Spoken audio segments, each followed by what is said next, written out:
Welcome back to Studio 5. In this day and age of social media and cell phones, is technology helping your relationships or hurting them?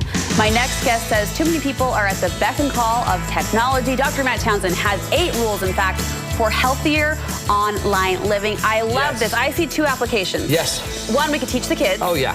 2, these rules, I think, apply to, how do I say it, socially healthy women out there who are just using it recreationally. Well, and because the thing is where do you learn the rules?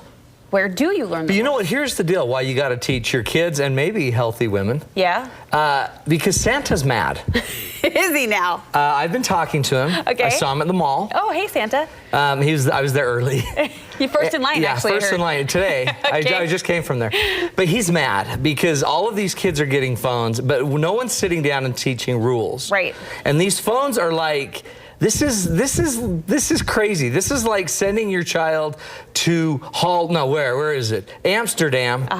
In the red light district. Yeah. Because they can get anything. Right. And we never give them rules. So what I made this for was an idea for all mothers, fathers, families, sit down, let's start going through the rules. And I love the idea before the cell phones come for Christmas, because we know they will. I mean, they might, even though unless Santa's mad. But I love the idea of laying out the groundwork early, because I think this is it's become kind of a learn as we go sort of a thing. No, like we're stumbling through this and setting rules as we go, and that never works well. But there is some pretty awesome research already done on what's healthy and what's safe. So that's pretty much what I've included here. But I've also included the principles so you can still sit down with your kids and say, this is what this means as our family. Okay. And then you can kind of make it more strict or more lenient, depending. I'll state the rule. Okay. You tell us how we enforce This will be fun. I can according to Santa. Yeah, according to Santa. Rule number 1, use tech to live life, not avoid it. Most of the times, if you look in the back of your car and you have like 3 kids with technology, no one's talking.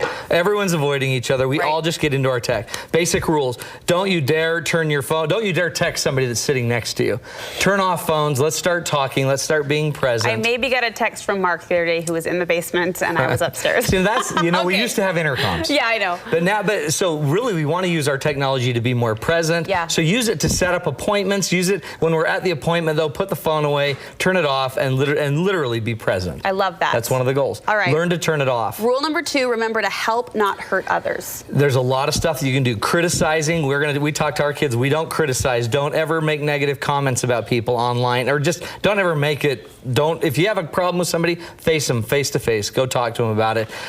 Don't forward comments that are negative. Don't pass along stuff that you don't like. Positivity beats any negativity. And I love the idea of being an advocate for good, no matter what you believe. David Bednar of the LDS Church gave a fabulous address down at BYU talking about how we can use social media to spread goodness and share goodness. And there needs to be more of that, don't you think? It's powerful. And really, that's why I think we have it. That's how we can best utilize it. But in the end, a lot of us aren't thinking about the ramifications of just us taking one picture of somebody and forwarding a really bad picture. All right, keep private things private is next. We teach our kids they have private parts. Yes, we do. We ought not be taking pictures of them and sending them to anybody else. So number 1 rule, if anyone asks for them, and don't you dare ever ask, we're not sending any private pictures. We don't take pictures of people that they don't know we're taking. We don't record stuff and pass it on. We have private things, and we don't use our technology in those private spaces to forward private things. I can see a lot of parents thinking, hey, I'm raising socially competent kids. They're smart. They know our family values. They know our family standards. It should be implied. It should. Those words actually need to be said. Yeah, I would say it, because you know what? They don't know.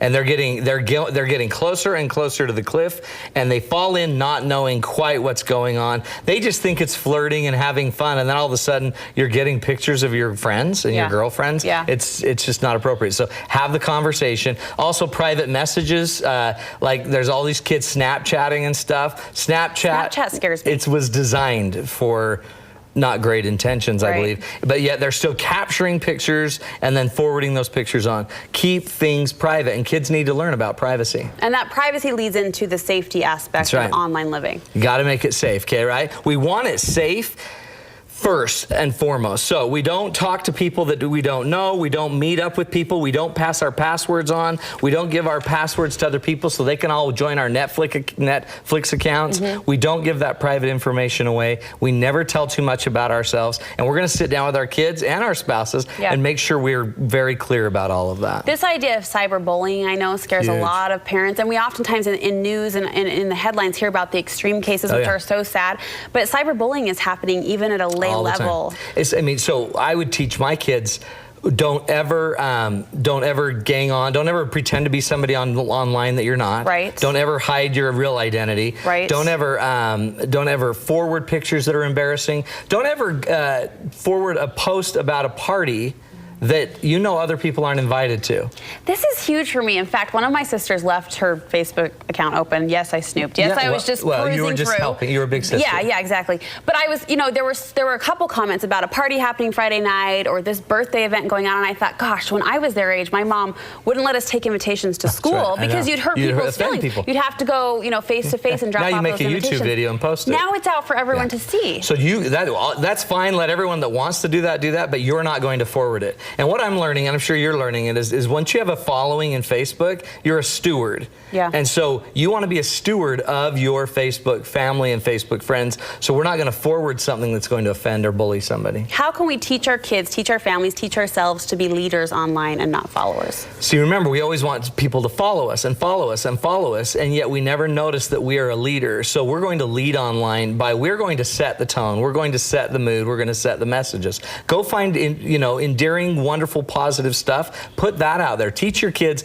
to find a really good meme that they really believe in. Memorize the quote and put it out there. But don't just put a quote out there because everyone's putting a quote out there. And don't just put examples of videos of people getting hurt, people falling, people doing all these things. I mean, that's funny and everything, but you want to teach your kids and all of us, we're leaders here. People are watching what we're doing. You mentioned the idea of followers. I realize this is kind of a side question, but I get concerned at how these teens are becoming obsessed with the number of followers they get or the number of likes that they get. How, as a parent, can you shape that and kind of reframe their mind? Well, don't give them a phone.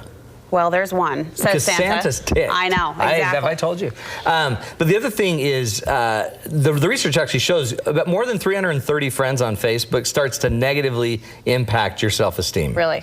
So if you notice what they're building is not self-esteem. They're building this sense of power and prestige, right? Yeah. So I would just try to identify, what are you doing with it? I mean, if you have 450 followers, what are you doing with it? Why does it matter? Do you even know these people? Yeah. If you walk up to them, I mean, my son has a ton of followers, and they know him, and they walk up to him, and I'm like, gosh, you're pretty popular. But he doesn't care. He just says, I know, I've got to do more on my page. I need to write more music and stuff. He's just humble about it. Yeah. So I sit there and I think, wow, he doesn't care. And have you shaped that, or was that just in him? I think that was in him. Yeah. Yeah, it's like his mother. Because some kids easily just get caught up in that. They really do. And it's a popular thing, right? Yeah. Except when we go back to teaching them a real identity, a healthier identity, is just, so what are you doing with all your notoriety? What are you doing with all of these people? Are you leading, or are you just following? I love that else? idea of do something with it. All right, next rule is to show respect through tech and slow the flow. Explain those. Show respect, meaning put your phone away. When you're talking to another human being, put the phone away. When you show up to Grandma's house, you better put the phone away. Grandma knows Santa Claus. In fact, they're the same era. And Grandma's going to kill me. Santa's been around since the 1600s, but okay. Well, Grandma. And so in the end, I guess we want to be respectful of it. So we want to teach our kids that there's a boundary and a barrier, and just teach them. I do it with my kids by just ignoring them.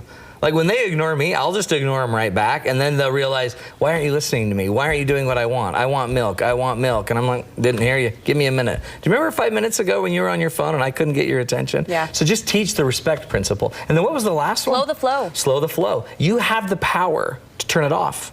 Isn't that weird? You have the power to say no. You have the power to not promote silly, stupid ideas that are being spread through the internet. You have the power to stop it in your circle. And literally, I would suggest fasts, I call them, a tech fast, where you turn it off and you agree as a family, no technology today, and we're going to go old school. We're going to read a book. We're going to play a board game and do whatever you can to slow the flow and get used to being disciplined. I have kids that tell me every day how bad they have to have the phone. And every day they tell me that, I know I can't give them a phone. I have a kid that's 11, child that's 11, that wants a phone so badly. And Santa's whispered in my ear and said, not happening. We're not having that. Yeah. Because he can't slow his own flow. Yeah. He can't control it himself. Yeah. Good stuff, He Matt. will when he's 20. 20 is the age. Thank That's you right. so much. Thanks, You have Brooklyn. a one-day workshop coming up this week. This Saturday on the 16th. Is that the date? 6th. December 6th. Is it the Why can I 6th? never remember the dates? Is it the 3rd? Oh, yeah. What day is it? So it is. It's the 3rd. It's a class about creating peace. Some people need more peace in their lives. December 3rd. Go to peacewithdrmatt.com. Peacewithdrmatt.com. We'll double check that date and make sure it's right online. I think it's 3rd. Someone's got to keep Matt in line. Anyway, thank you so much, Matt. Really good stuff. Well, from holiday